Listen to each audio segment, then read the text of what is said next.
말씀들을 함께 나눠보려고 합니다. 오늘 아침에 그 리브가의 선택이라는 창세기 24장 50절부터 67절까지 제 성경 묵상글에 어떤 분이 댓글을 달았어요. 근데 쭉 댓글을 썼는데 리브가는 라반의 축복과는 상관없이 아브라함이 간 길, 곧 고향 친척 아비 집을 버리고 간 신앙의 길, 주님을 닮아가는 구원의 길을 간 것이라고 생각합니다. 무턱대고 주장하지 않고 성경적인 근거를 대시려는 목사님의 노고에 은혜가 됩니다.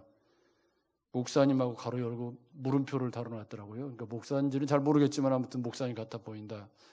그런데 이 댓글을 보는데 제가 기분이 그렇게 나빠요. 이게 무슨 댓글을, 그러니까 이제 제가 댓글을 쭉 읽는데 글도 기분 나쁘게 쓸 수 있구나, 그런 생각이 들었습니다. 분명히 이게 칭찬 같기는 한데 별로 칭찬 같지 않은 그런 느낌이 드는, 코로나 시대에는 우리가 칭찬과 격려도 마음이 전달되도록 잘 해야 하고, 아멘. 전부 다 날카로워져 있으니까요, 건들면 톡하고 터질 것만 같은 그대. 여러분은 안 그러시죠? 대답이 없네. 우리가 다 어려운 시기를 함께 살고 있습니다. 이러한 시대를 살아가는 우리에게 하나님이 들려주시는 음성을 오늘 여호수아를 통해서 듣게 되기를 주의 이름으로 소원합니다. 우선 먼저 13절부터 15절에 보면 여호수아가 여리고 가까이 이뤘을 때 그럽니다. 그러니까 본문의 상황은 지금 어떤 상황이냐면 여호수아와 이스라엘 백성들이 요단강을 건너서 길갈의 진을 치고 있는 상황입니다. 그리고 이제 뒤에는 요단강이 있고 앞에는 뭐가 있습니까? 여리고성이 있습니다. 거리는 3.2km 정도 됩니다. 길갈에서 여리고까지. 저희 집에서 여기 교회까지가 3.6km입니다.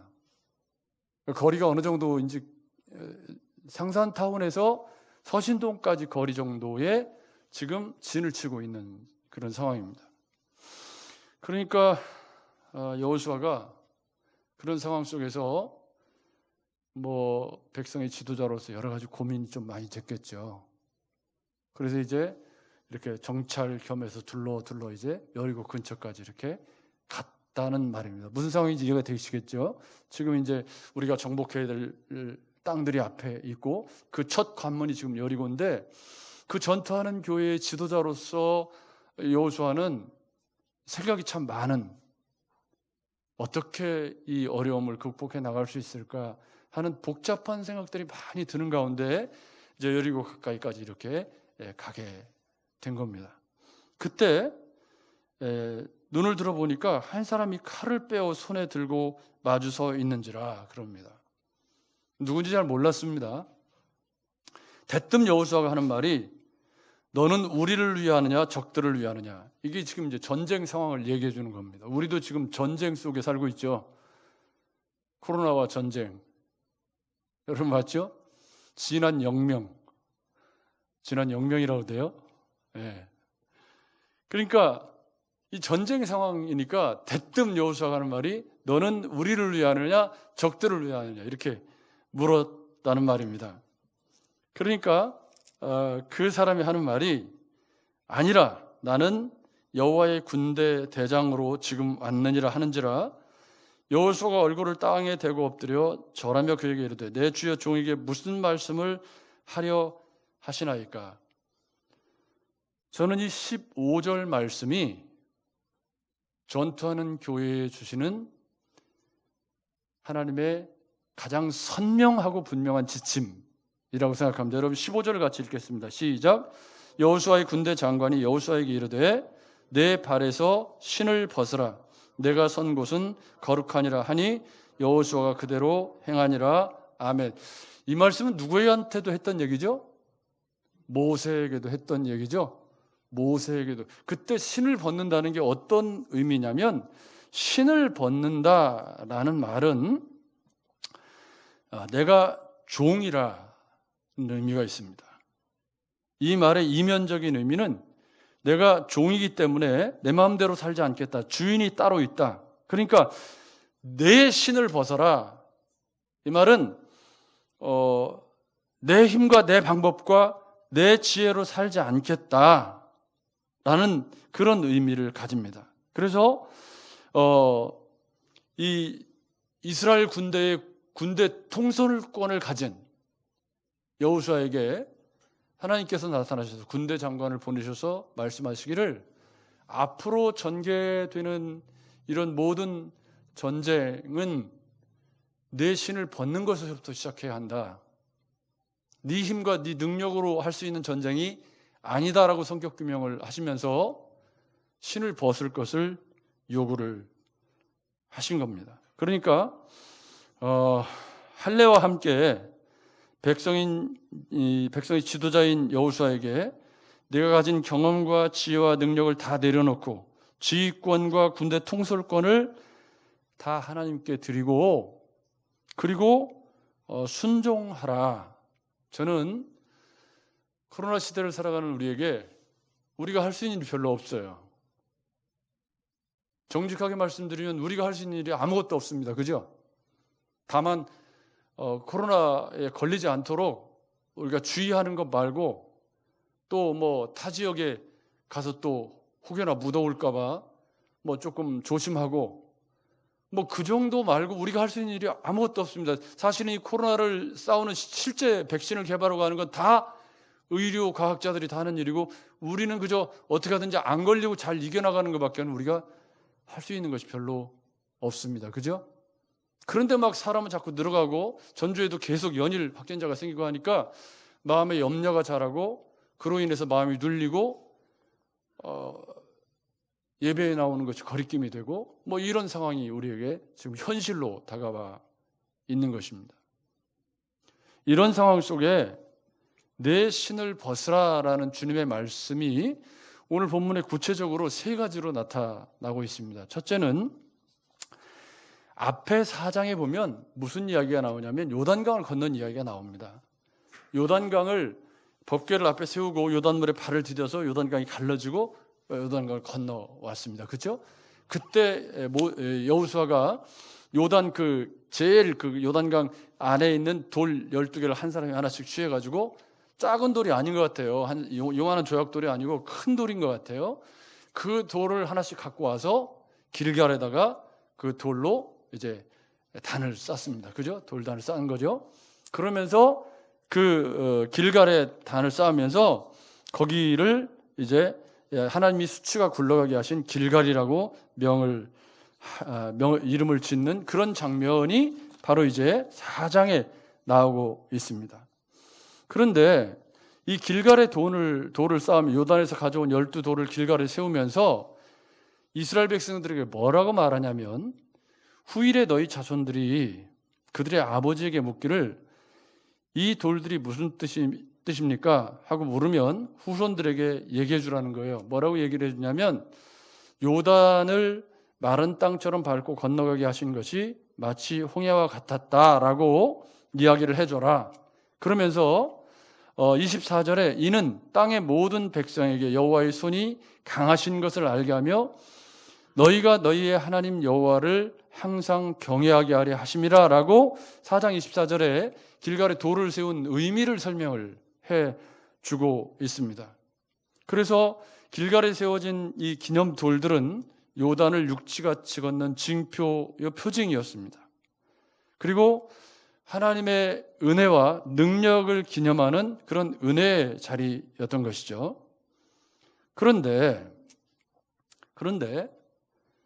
사실은 이 길갈이 뒤에 보면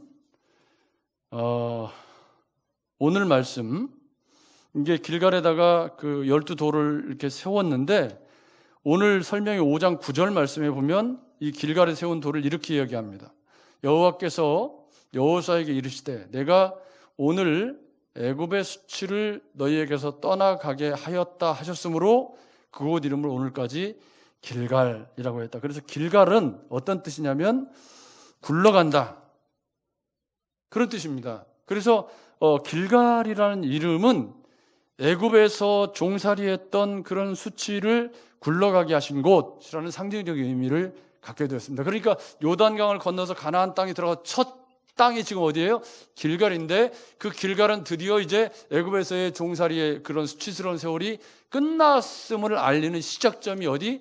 길갈입니다. 그런데요, 여호수아의 뒷이야기를 보면 이제 가나안 땅을 정복하기 위해서 세 차례의 대규모 전쟁을 하게 됩니다. 첫 전쟁은 중앙 지역으로 여리고, 아이성, 베델 전투가 첫 전투 지역이었고요.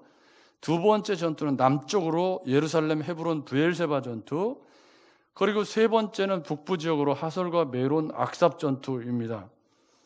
그런데 이 전쟁에서 패하건 승리하건 항상 이스라엘 백성들이 어디로 다시 돌아오냐면 길갈로 다시 돌아갑니다. 그래서 길갈에 와서 다시 거기서 전열을 가다듬고 또 영적으로 충전을 하고, 그렇게 하면서 모든 계획이 이곳에서 이루어지고 쉼도 이곳에서 얻고 재충전도 여기서 하는 것이 바로 길갈이었습니다. 이것이 전통이 되어서 사무엘상 7장 16절에 보면 사무엘은 해마다 길갈에서 이스라엘을 다스렸고 사울 왕을 세울 때도 길갈로 가라고 이렇게 하나님이 말씀합니다. 사무엘이 백성에게 말하기를 우리가 길갈로 가서 나라를 새롭게 하자. 모든 백성이 길갈로 가서 거기서 여호와 앞에서 사울을 왕으로 삼았다. 이게 무슨 의미냐면 길갈은 이스라엘 백성들에게 애굽의 수치를 굴러가게 했던 영적 충전소 역할을 하는 곳이었다. 그런 상징적인 의미를 가진 곳이었기 때문에 무슨 일이 있거나 때마다 일마다 어디로 가요? 다시 길갈로 돌아갔다라는 말입니다. 그러므로 최초로 가나안 정복을 향한 첫걸음을 믿음으로 옮겨 요단강을 건넜던 길갈이 그들에게는 영적인 고향이요 충전소의 힘을 회복하는 안식처였다는 것을 깨닫게 되는 것입니다. 가나안 전쟁이 치열하게 계속 진행이 될 때 그들이 항상 지치고 힘들고 어려울 때 되돌아간 것이 어디? 길갈이었습니다. 처음 요단강을 건너서 12도를 세웠던 바로 그곳입니다. 그렇다면 오늘 코로나 시대를 사는 우리에게 길갈은 무엇이어야 하는가?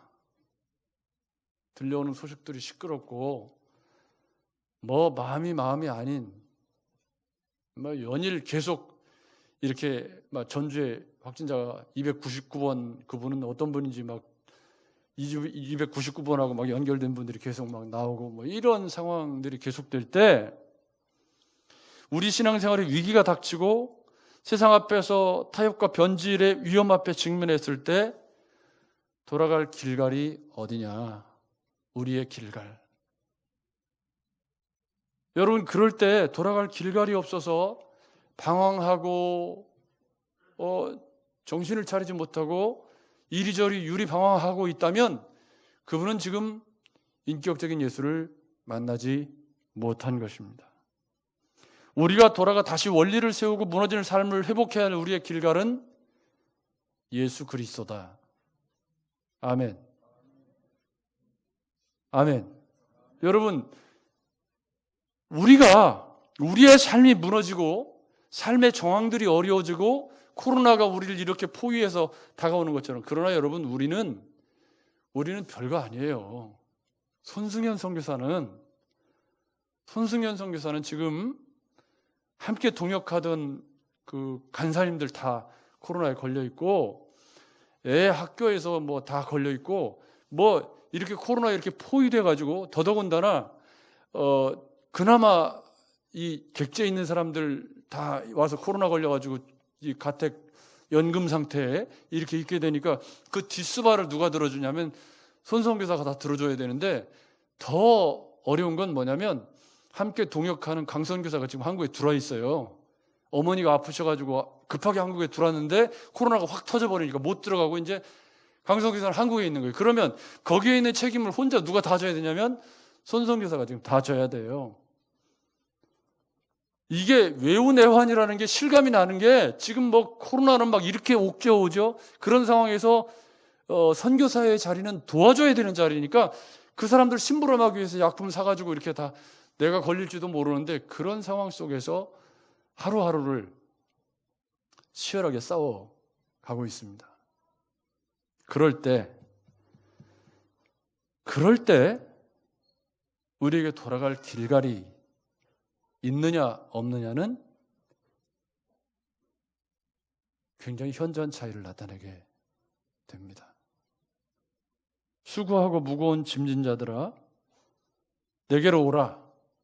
주님이 초청하셨는데 살다가 삶에 문제가 생기고 어려움이 생기고 유혹이 찾아올 때 우리는 어디로 돌아가야 되죠? 우리의 길갈이신 예수 그리스도에게로 돌아가서 거기서 우리의 수치를 굴러가게 하신 그 예수 그리스도를 의지하고 믿음을 회복하고 힘을 회복해야 합니다. 여러분, 그 이스라엘 백성들의 길갈은 장소였기 때문에 멀리 갔다가 되돌아와야 되지만 우리의 길갈인 예수 그리스도는 우리 안에 우리와 함께 계십니다. 아멘. 그러니까 우리가 우리의 삶의 자리에서 마음의 방향만 돌이키면 거기서 우리의 길갈이신 예수 그리스도를 우리는 만날 수 있는 것입니다. 그분이 우리 속에 들어와서 거처를 정하신 이유는 우리가 삶에 지치고 수고하고 무거운 짐진 것 가운데 이 코로나에 신음하고 힘들고 지쳐 넘어져 쓰러져 힘들어할 때 고개를 돌리고 그분 길갈이신 그분에게 안식을 얻도록 우리 안에 들어오셔서 거처를 정하신 줄로 믿습니다. 불안과 염려가 우리를 침습해오고 어떻게 행동해야 될지 잘 알 수 없는 그런 두려움이 우리에게 찾아왔을 때 우리의 길갈이신 예수 그리스도에게로 돌아가는 일, 그분을 기억하고 그분의 품에 안겨서 우리의 수고하고 무거운 짐진 것들을 그분께 맡기고 다시 영적인 평안을 회복하고 그리고 우리의 삶을 다시 영적 전투 현장에서 치열하게 싸워내는 일은 우리의 생존과 관련된 중요한 일입니다. 그들의 길갈은 지도 위에 있지만 우리의 길갈은 우리 마음속에 있습니다. 아멘. 따로 십자가 앞에 서기 위해 어디를 찾아가지 않아도 좋고 내가 서 있는 그 자리에서 말씀을 회복하고 영적인 열정을 회복하고 길갈에서의 은혜를 기억할 수 있다면 그러면 우리는 이 코로나 시대를 능히 이겨나갈 수 있을 줄로 믿습니다. 자주 잊어버리고 다른 것에 마음이 팔려서 본질을 망각한 우리의 연약함 때문에 길갈의 기념비가 필요한 겁니다. 그 기념비가 필요한 이유는 그 기념비를 기억하고 길갈의 은혜를 다시 다시 생각하고 다시 생각나게 하라는 그런 것 때문에 기념비가 필요합니다. 여러분 맞죠? 그런 것처럼 우리에게 예배당이 필요하고 주일 예배가 필요한 것은 한 주간 살면서 지치고 힘들어서 잊어버리고 망각했던 은혜를 다시 회복하기 위한 그런 영적인 충전의 현장이 바로 주일 예배 아니겠습니까? 하나님이 명령하십니다. 요단에서 12돌을 취하여 길갈에 돌탑을 쌓고 기념비를 삼아 힘들고 지쳐 낭망하고 넘어질 때 교만하여 마음이 부풀었을 때 길갈에서 다시 처음 사랑을 회복하고 주님께 나오라. 여러분 힘들게 코로나 시대를 살아가고 있는 여러분 우리의 길갈이신 예수 그리스도가 저와 여러분과 함께 있음을 믿으시기 바랍니다. 삶에 지치고 힘들 때 그 자리에 멈춰서서 우리의 길갈이신 주님을 만나시고 그 주님을 찾으시고 그 주님께 무릎 꿇으시고 그리고 그 주님에게서 힘을 다시 회복하셔서 그 힘 가지고 너나 할 것 없이 다 힘들어하는 시대에 위로자가 되고 그 힘 가지고 따뜻한 말 한마디, 따뜻한 차 한 잔을 나눌 수 있는 그런 따뜻한 가슴을 가진 그런 그리스도인들이 되시기를 주의 이름으로 축복합니다. 그런데요, 내 신을 벗으라고 말씀하신 주님이 1절부터 9절까지를 보면 할례를 행하라고 요구를 하십니다. 그러니까 내 신을 벗는 구체적인 행위의 첫 번째가 바로 할례를 행하는 것입니다. 참 이게 가나안 정복, 지금 여리고가 코앞에 3.2km 앞에 여리고가 있습니다. 뒤에는 요단강입니다. 이런 걸 우리는 진퇴양난이라고 그래요. 어디로 갈 수가, 도망칠 데도 없어요. 앞으로 나가는 길밖에 없습니다. 전쟁을 해야 합니다. 그런데 하나님은 할례를 행하라, 그렇게 말씀을 하고 있습니다. 여러분 보십시오. 1절 말씀을 보면 그때 2절에 여호와께서 여호수아에게 이르시되 너는 부싯돌로 칼을 만들어 이스라엘 자손들에게 다시 할례를 행하라 하시매, 그럽니다. 근데 그때가 언제냐면 1절 말씀에 보면 요단 서쪽 아모리 사람의 모든 왕들과 해변의 가나안 사람의 모든 왕들이 여호와께서 요단물을 이스라엘 자손들 앞에서 말리시고 우리를 건너게 하셨음을 듣고 마음이 녹았고 이스라엘 자손들 때문에 정신을 잃었다. 그때 이런 겁니다. 그러면 정황적으로 보면 지금 찬스인가요? 아닌가요? 지금 사방의 적들이 다 막 기가 빠져가지고, 예?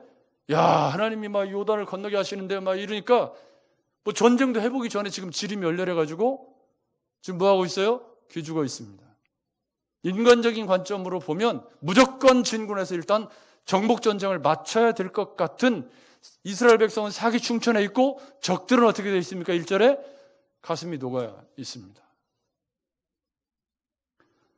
그런데 하나님은 그때에 여호수아에게 부싯돌로 칼을 만들어 이스라엘 자손들에게 다시 할례를 행하라, 그럽니다. 다시. 할례가 뭐죠? 할례가 남자들이 중요한 곳에 포피를 제거해내는 그런, 오늘날로 말하면 포경수술 같은 것입니다. 근데 그 수술을 받으면 지금 같은 현대의학에 혜택을 입어도 최소한 일주일은 거동이 어렵습니다. 너무 이렇게 예민하고 그런 곳이기 때문에. 그러니까 걸음도 잘 못 걷고, 여러분 그 세겜의 디나 강간 사건 때 시몬과 레위가 세겜 남자들에게 할례를 받게 하고 가서 다 쳐주겠다는 거 기억하시죠? 왜 쉽게 죽일 수 있었습니까? 할례 받아갖고 못 움직이는 거, 이게. 그런데 지금 앞에 여리고가 있는데 하나님 그때 이스라엘 백성들은 사기 충천해져 있고, 그리고 가나안 땅 사람들은 마음이 녹아있는 그런 상황인데 하나님이 그런 상황에서 할례를 행하라. 아브라함에게 할례를 하나님께서 요구하셨을 때 왜 이마나 손에 보이는 데다가 이 언약의 표징을 주면 되는데 왜 제일 깊은 곳에 언약의 표징을 주셨을까? 그것은 이건 자랑할 게 아니고 은혜에 속한 일이라는 거예요. 하나님과 나 사이의 문제라는 거죠. 이 언약의 표징이라는 게 남한테 내보일 수 있는 게 아니고 하나님과 나와만 아는 거죠. 여러분 맞죠? 그게 이제 할례예요. 제일 깊은 곳에. 출애굽기 4장 24절부터 26절에 보면 모세가 이스라엘을 해방하려고 출발할 때 길에서 여호와의 사자가 모세를 죽이려고 한 사건이 출애굽기 4장 24절부터 26절에 나옵니다. 그때 그렇게 한 이유가 할례를 행하지 않았기 때문입니다. 그래서 모세의 아내 시프라가 돌칼을 가져다가 아들의 포피를 베어 모세의 발에 갖다 던지면서 당신은 참으로 내게 피난 편이다 라고 얘기를 했는데 그때 시프라가 이해를 못하는 거예요. 아니 지금 그 모세가 이제 원대한 출애굽 사역을 하려고 하는데 이게 뭔 중요한 일이라고 지금 할례를 행하라고 하냐. 오늘 본문에 할례를 행하라는 이유가 광야 1세대가 다 죽었어요. 할례를 받았던, 출애굽하기 전에 할례를 행했잖아요. 그러니까 할례를 받았던 할례 세대가 다 죽고 광야 세대들은 광야에서 계속 이동을 하니까 할례를 받을 수가 없었단 말이에요. 무슨 얘기인지 아시겠죠? 이동을 하는 중에 더럽고 그런데 거기서 할례를 받을 수도 없고 그럼 너무 많이 죽을 수도 있고 그러니까 광야에서 할례를 못 받았어요. 그런데 하필 이때 지금 완전히 사기 충천해 있고 앞에 여리고 있고 지금 전쟁을 해야 되는데 그 전쟁을 앞두고 하나님은 내 신을 벗어라 라고 여호수아에게 요구하시면서 할례를 행하라는 겁니다. 여기서 물어야 할 질문은 이스라엘의 가장 중요한 목표가 여리고 정복이냐? 다시 말해서 이 절호의 기회에 정복하지 않으면 가나안을 차지할 수 없느냐? 여러분, 이건 우리에게 중요한 질문입니다. 우리가 믿음으로 살아간다고 할 때 한평생을 믿음으로 살아야 되는데 당장에 어떤 일이 앞에 닥쳤을 때 절호의 찬스처럼 느껴질 수도 있고 당장에 하지 않으면 안 될 것처럼 느껴지는 상황이 있을 수 있습니다. 그럴 때 빨리 가나안을 정복하는 것이 이들에게 내려진 지상 과제냐라고 했을 때 하나님은 아니라는 겁니다. 내 신을 벗어라 라는 말은 하나님의 시간표와 어차피 이 전쟁은 우리가 아는 것처럼 어차피 이 전쟁은 이스라엘 백성들의 힘과 능력으로 되는 전쟁이 아니었습니다. 이 사람들 군사훈련 받은 적도 없고요. 광야 생활하면서 광야에서 나와가지고 그냥 광야로 돌다 온 사람들이 제대로 먹지도 못했고 만나와 메추라기 먹긴 했지만 그게 그렇게 그러니까 전투력이라고 하는 게 물리적인 힘이라고 하는 게 가나안에 정착해서 잘 먹고 잘 살고 이렇게 한 사람들하고 객관적으로 비교해서 안 되는 싸움이란 말이에요. 그러니까 애초에 이 전쟁은 이스라엘 백성들의 힘과 능력으로 된 전쟁이 아니었던 거죠. 그래서 주님은 내 신을 벗어라 라고 요구를 하시면서 너희가 하나님의 백성으로 언약 백성으로서의 정체성을 먼저 확인해라. 그래서 4절에 보면 여호수아가 할례를 행한 까닭은 첫째 광야에서 할례를 받지 않았기 때문이며 둘째는 광야 1세대가 여호와의 음성을 청종하지 않았다는 거예요. 이 말을 바꿔 말하면 내 신을 벗어라라고 하는 명령 앞에 우리가 전쟁을 앞두고 하나님의 명령에 순종하는 것이 더 중요하다라는 의미가 있습니다. 광야에서 40년을 유리하다가 가나안 땅을 밟아보지도 못하고 죽은 출애굽 1세대들이 있고 그들의 대를 이은 여호수아가 절호의 기회, 지금 여리고를 정복하는 일이 코앞에 있는 거 3.2km 앞에 있으니까 바로 정복하면 될 것 같은 그런 사기충천에 있는 상황이지만 그 절호의 기회보다 더 중요한 것이 뭐다? 하나님의 백성이라는 정체성을 확인하고 할례를 받고 내가 하나님의 언약 백성이라는 믿음을 회복하고 전쟁에 임하는 것이 더 중요한 일이었다. 그런데 여호수아는 그런 하나님의 명령에 믿음으로 순종하고 거기서 이스라엘 백성들에게 할례를 행했다는 말입니다. 사랑하는 여러분, 코로나 시대를 살아가는 우리에게 있어서 내 신을 벗으라 라고 주님이 우리에게 요구하실 때 그것은 믿음의 방식을 따라 살라 라는 의미가 있는 줄로 믿습니다. 지금 우리에게 하나님은 마음의 할례를 요구하시는 거예요. 불안하고 여러 상황들이 다 힘들죠. 누구나 너나 할 것 없이 자꾸 그러니까 뭘 하기도 그렇고 어디 어떤 액션을 취하기도 그렇고 그냥 숨만 쉬고 밥만 먹고 살아야 될 것 같은 그런 마음이 드는 요즘입니다. 그런 우리에게 내 신을 벗고 할례를 행하라고 요구하시는 것은 어쩌면 이 어려운 시대 속에 세상을 따라가고 불안한 그런 분위기 속에 마음의 할례를 행하고 다시 주님을 의지하는 믿음을 회복하고 주님의 시간표 언제가 될지 모르지만 백신이 개발되고 치료제가 개발되는 그때까지 하나님의 방법대로 이 어려운 시기를 이겨나가야 한다. 그게 우리의 마음의 할례를 행하는 것 아니겠습니까? 내 방법대로 자꾸 하려고 하면 염려, 근심 이길 방법이 없어요. 여러분 코로나 블루 블랙 저도 목회자이기 때문에 제일 초미의 관심이 성도들이 점점 깔아앉는 게 보이잖아요. 제 눈에도.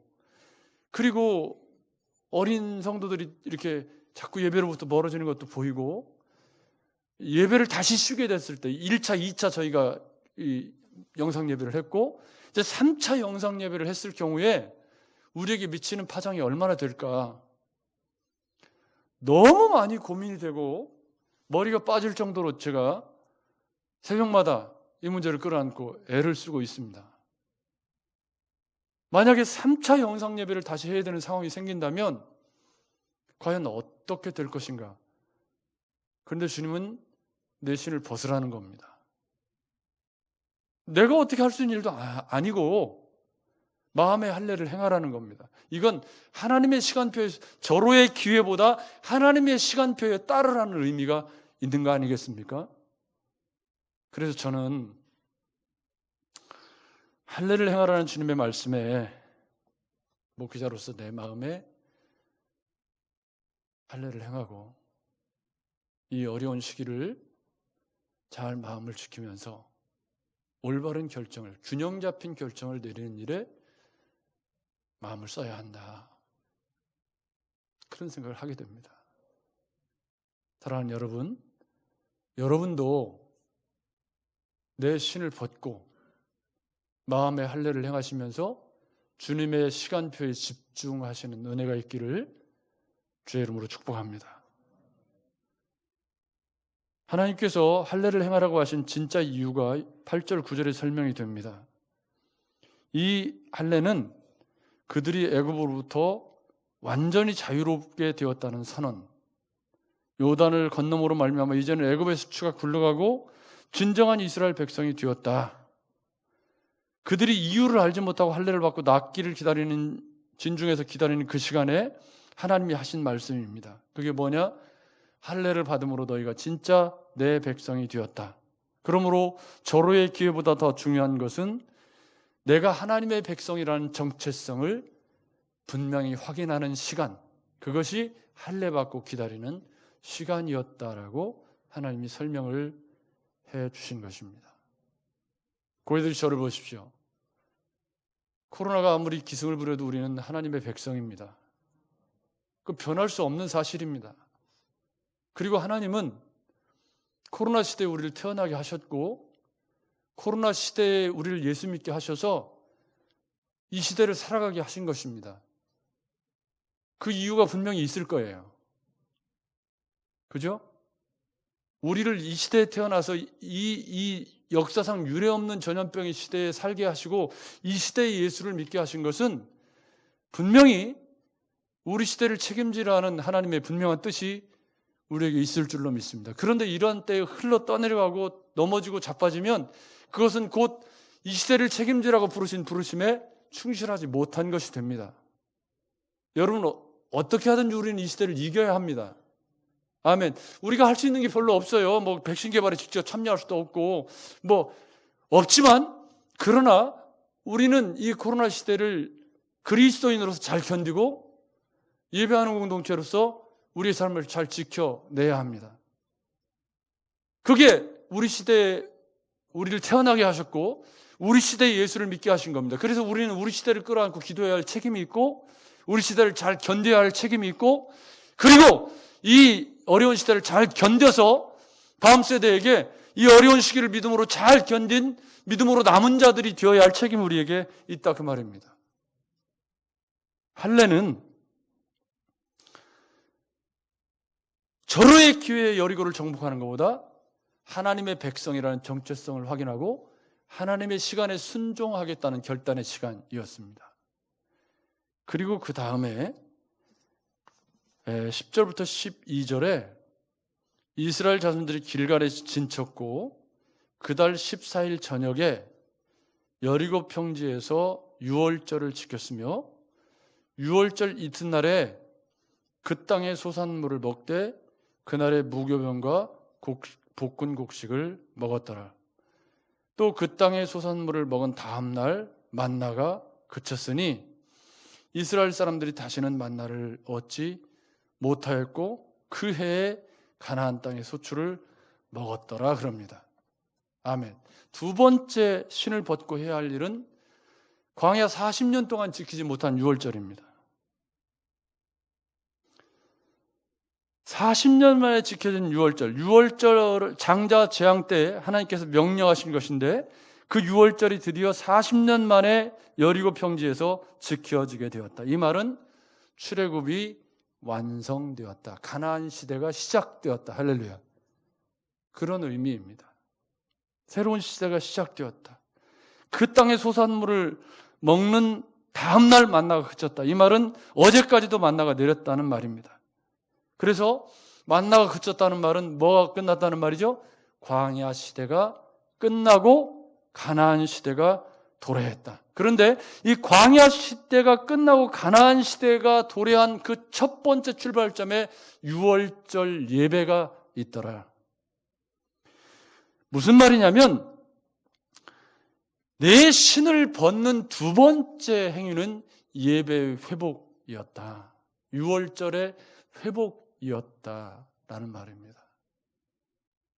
여러분, 마음을 빼앗기면 예배를 빼앗기게 됩니다. 여러분 동의하시죠? 코로나에 마음을 빼앗기면, 그리고 직장에서 교회 가지 말라고 얼마나 푸시가 심한 시대에 다시는 우리가 이렇게 안전하게 마스크 쓰고 방역수칙 잘 지키면서 이따가 갈 때 막 악수하고 비비고 하지 마세요. 요즘 때가 때니까 그냥 반갑게 인사만 하시고 그리고 눈 비비지 마시고 방역수칙 잘 지키시고. 왜냐하면 예배하지 못하는 상황을 우리 스스로 만들어서는 안 되니까요. 내 신을 벗는 두 번째는 유월절을 회복하고 예배를 회복하는 그런 것이었다는 사실을 우리는 놓치지 말아야 합니다.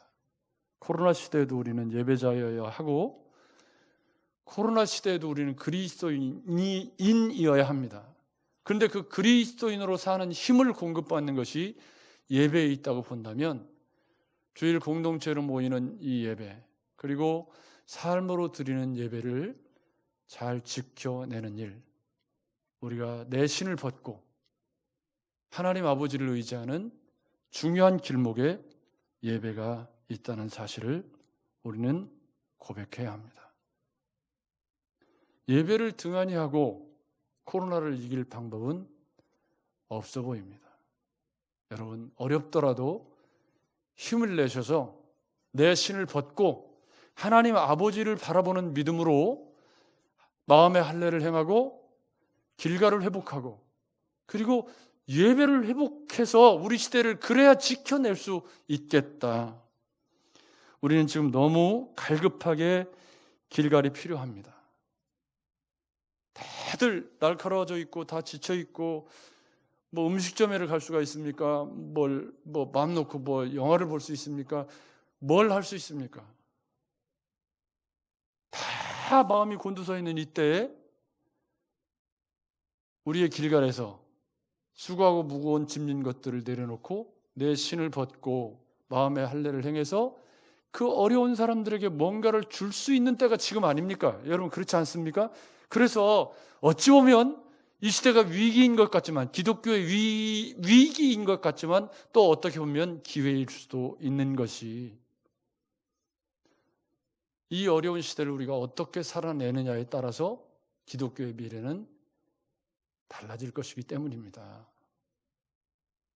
그렇다면 하나님이 우리 시대에 우리를 태어나게 하셔서 이 시대를 맡기고 살아가게 하신 것은 겨우 견디는 수준으로 견디는 것도 잘한 거죠. 그렇지만 내 신을 벗고 길갈에서 은혜를 회복한 후에 마음의 할례를 행하면서 내 어려운 이웃들에게, 함께 어려운 시대를 사는 동역자들에게 위로자가 되고 힘이 되는 사람 되는 일, 그게 어쩌면 우리에게 지금 맡겨진 사명일 수 있다는 말입니다. 코로나 시대에 우리를 부르시고 태어나게 하시고 살게 하신 이유와 목적일 수 있다는 겁니다. 우리가 뭐 백신 개발에 직접 동참할 수는 없지만 그러나 이 어려운 시대를 따뜻하게 할 수는 있잖아요.